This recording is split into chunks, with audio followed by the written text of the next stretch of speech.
Donc bonjour à tous, ici c'est Jean-Jean, alias Jean-Jean la bricole, et sur cette chaîne on parle de crypto-monnaie.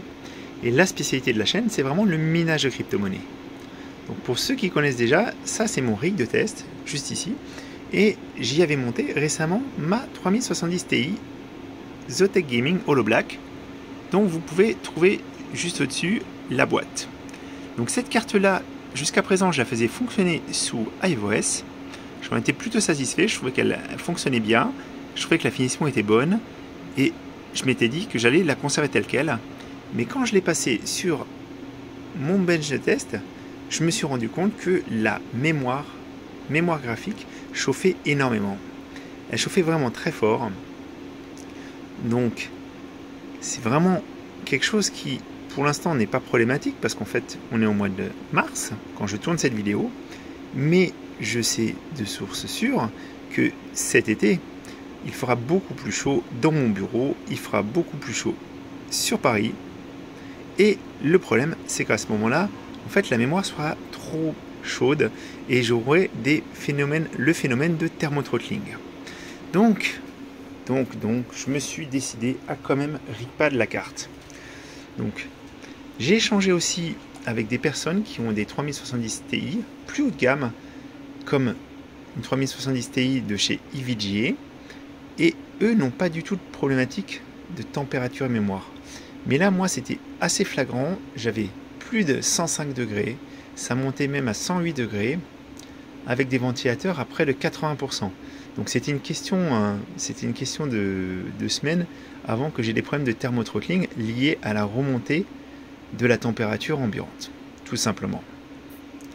Donc je pensais que je pourrais uniquement m'intéresser à la backplate, parce que la backplate elle dissipe bien la chaleur, mais malheureusement, comme beaucoup de constructeurs, j'ai eu une mauvaise surprise, c'est qu'en fait la plupart des vis sont bien accessibles de l'extérieur, donc c'est très très simple, on a juste à dévisser du côté backplate, voilà, sauf qu'en fait, pas toutes, et on a deux vis ici qui sont à dévisser depuis l'intérieur, ce qui veut dire qu'en fait on est obligé de complètement ouvrir la carte.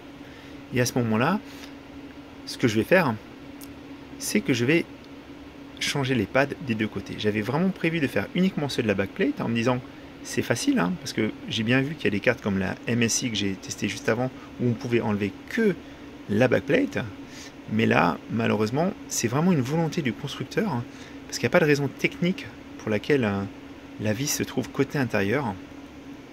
Et j'en profite aussi pour vous montrer donc le PCB. Le PCB est beaucoup plus petit que ce que j'avais sur les autres cartes que j'ai ouvertes.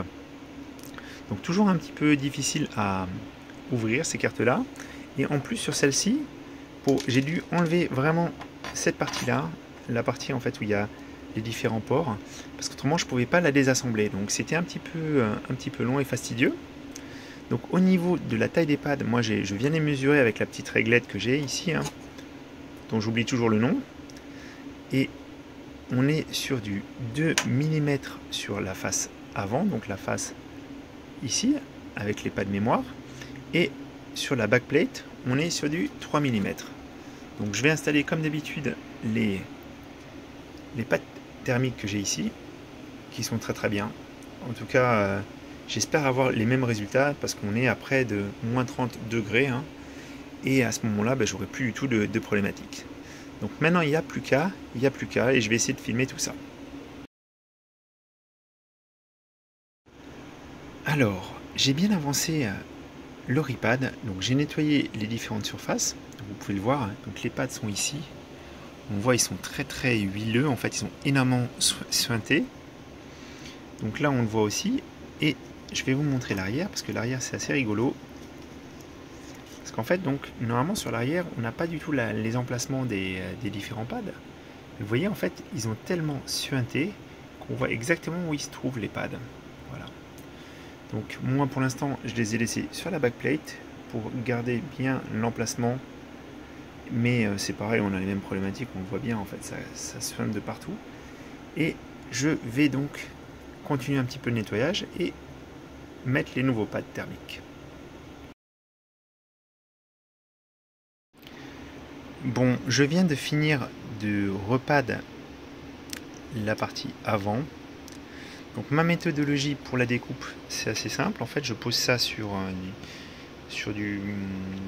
une planche de bois pour pas abîmer le bureau. J'utilise un cutter.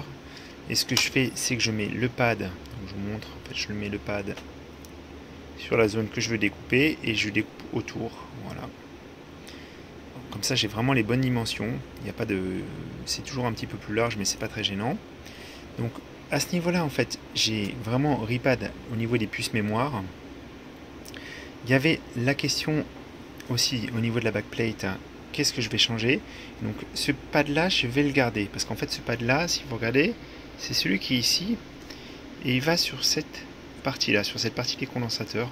Donc là, j'ai pas de problème de chauffe. Moi, la problématique de chauffe, c'est vraiment sur la mémoire que j'ai. Donc je vais garder ce pad. Je vais garder aussi ce pad sur la partie arrière qui est ici et qui dissipe bien. Voilà, parce que j'ai senti la backplate était chaude. Par contre, effectivement, moi, je vais changer les 3 pads qui sont au niveau de la mémoire. Donc comme il y avait de l'huile, je l'ai laissé un petit peu. Comme ça, je peux vraiment mettre mon pad au bon endroit. Je peux le positionner au bon endroit. Et il va bien couvrir la bonne zone. Voilà. Donc maintenant, je continue. Et après, je vais appliquer la pâte thermique. Et on va tout remonter. Donc maintenant, je vais vous remontrer la backplate. Donc je l'ai terminé avec les pads que je voulais installer. Donc je vais commencer à remonter la backplate. Donc pour ça, c'est ce que je vous montrais tout à l'heure. Je vous expliquais, en fait, il y a des vis qui sont cachées, en fait. Donc on peut pas du tout y accéder du côté classique, en fait. Donc là, logiquement, c'est bon. Il faut simplement que je récupère les vis et je vais revisser ça.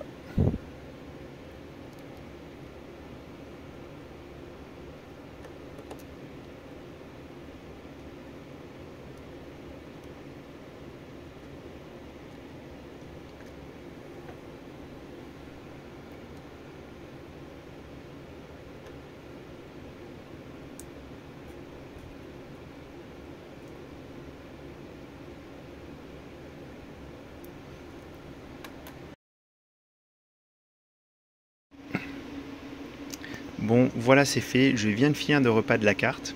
J'ai hâte de tester. Donc, je vous ai pas montré le moment où je mettais la pâte thermique sur le processeur graphique. Mais ça, je vous invite à regarder un petit peu dans la précédente vidéo. Donc, je vais vous montrer un petit peu la carte maintenant. On voit bien, en fait, le changement des pads ici. Voilà, donc tout dépasse un petit peu. J'ai fait exprès de couper un petit peu trop grand. On voit aussi donc le pad arrière qui est juste là. Donc la backplate est un tout petit peu tordue. Je pense que il faut que les pads un petit peu puissent se ramollir un petit peu. Et il n'y a pas de problématique particulière lors du remontage. Tout s'est bien passé. Les vis étaient bien acérées. J'ai bien conservé l'ensemble des pads et maintenant on va tester, voir si ça a changé quelque chose au niveau de température.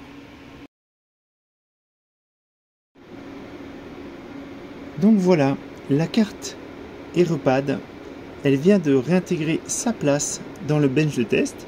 Donc tout s'est bien passé, la machine a redémarré du premier coup. Donc il n'y a pas de souci par rapport à ça. Et on va parler tout de suite des valeurs obtenues. Donc sachant que j'ai bien repad la carte comme il faut, avec les mêmes pads thermiques que j'utilise d'habitude. Parce que c'était un petit peu la surprise. Donc j'ai le corps qui est un petit peu plus chaud, donc on est à 58 degrés environ. Et par contre, je m'attendais à avoir vraiment la température mémoire qui baisse très fortement, comme j'avais eu le cas sur ma 3080 Ti notamment, et sur la 3080 qu'on m'avait prêtée.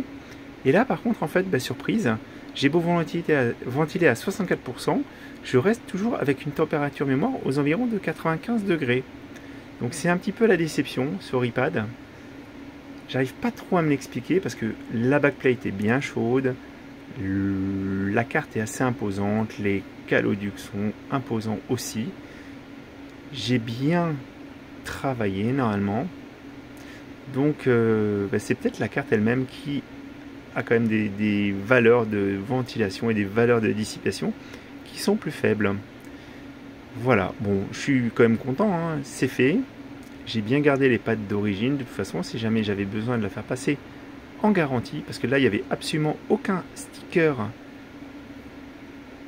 qu'il fallait sauvegarder. Et cette carte va pouvoir miner un peu plus sereinement, mais encore une fois, je trouve que c'est un demi-échec. Je m'attendais vraiment pas à avoir des températures comme ça. Je pensais vraiment que la carte allait fonctionner à des valeurs beaucoup plus basses. Voilà. Bon, j'espère que vous avez appris des choses. N'hésitez pas si vous avez des questions. Je suis là pour partager mes connaissances avec vous.